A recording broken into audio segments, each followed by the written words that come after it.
hypothermia, hyperventilation, cardiac arrest, pulmonary collapse, arterial explosion, ocular combustion. I could go on making things up, but you get the point. It's not for the faint-hearted, which means it's not for me.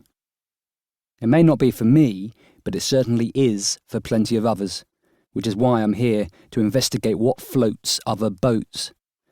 Cold water swimming is having what you might call, perhaps inappropriately, a moment in the sun. Leading up to today, I did a bit of homework, which is to say, I watched a documentary. The documentary featured people like Peter, who, when asked to justify his lust for frigid torment, said something along the lines of, "It's ace because a swim in the pond when it's super cold just makes me forget everything for up to 12 hours.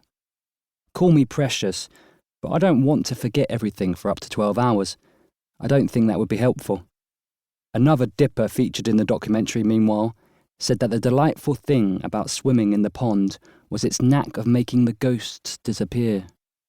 Call me impoverished, but I don't have any ghosts. At least I don't think I do. Although the documentary did little to warm me up to cold water swimming, it did equip me with various ways of making the experience less likely to be fatal.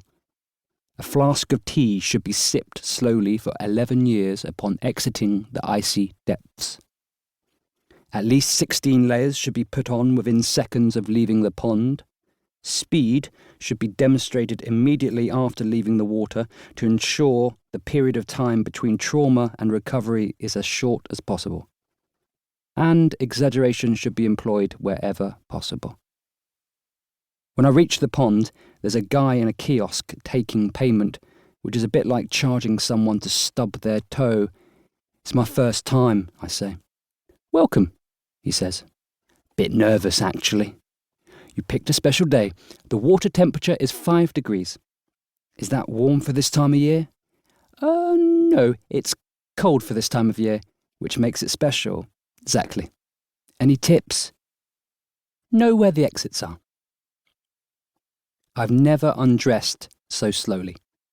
I had hoped to engage in a bit of changing room banter with some of the regulars, so they might expand a little on the relationship between distress and entertainment, but there's nobody around, which is ominous.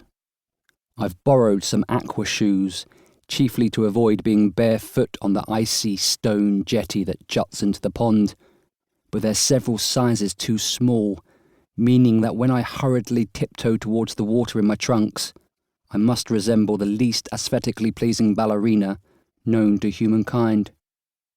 When I reached the ladder, I actually managed to muster some nerve and display some sang-froid by climbing straight into the water without dicking about, i.e. without hopping from foot to foot, arms clasped around me, hoping something tragic or miraculous might occur that would result in me not having to proceed any further.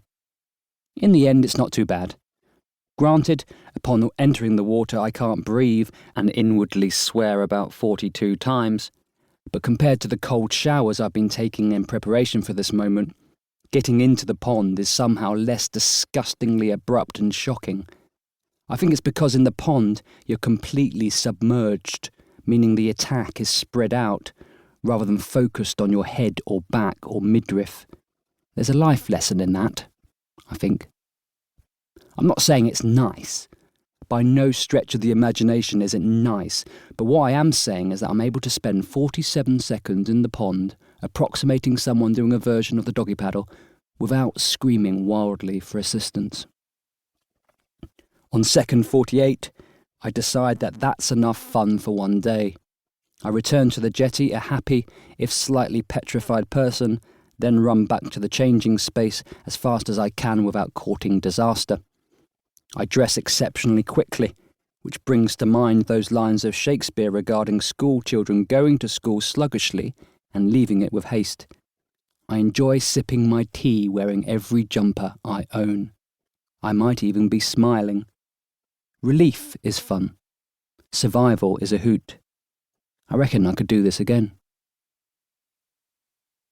21st of November. I've joined a gym. I know I should have waited until the new year, like the rest of the world, but what can I say, I'm precocious. Anyway,